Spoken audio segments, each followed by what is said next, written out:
ito na naman tayo. Sa simpleng buhay, kumakain tayo. Char, bitaw. Mga unta, sa mga Bisaya dyan, maayong adlaw, maayong udto, maayong hapon kanat.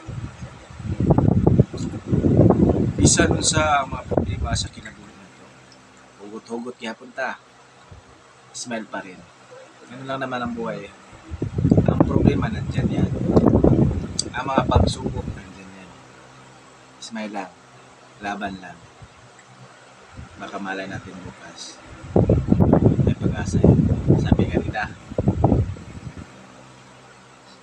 pag may bukas, sabi nila, hanggat may buhay, may pag-asa. Lalong-lalo na, pag may bukas, may panibagong panimula na. Ito, kakain tayo para lalo tayong sisigla, igisig ang ating mga pangangatawan. Higit sa lahat, busog. Yun ang pinaka-importante sa lahat. Kaya kain na, umusan. Pag-iusap, damon, normal. Dinag ko na para dali ba. Salbag, kalabasa, napoy,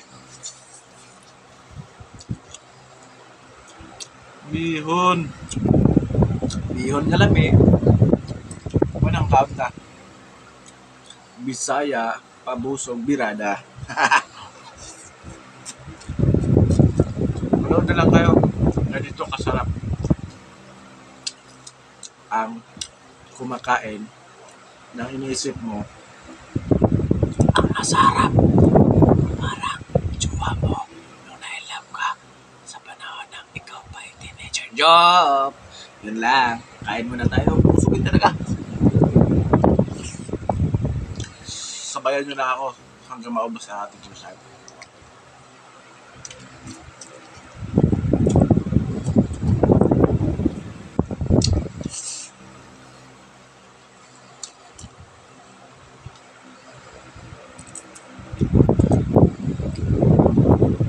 Lamig kayo. Ginawa ay punta para kita matukan, madelikado matukan. Ayun na sa tutuloy. Birada.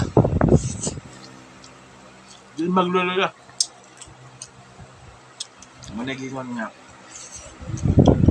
Kuntis. Kaong.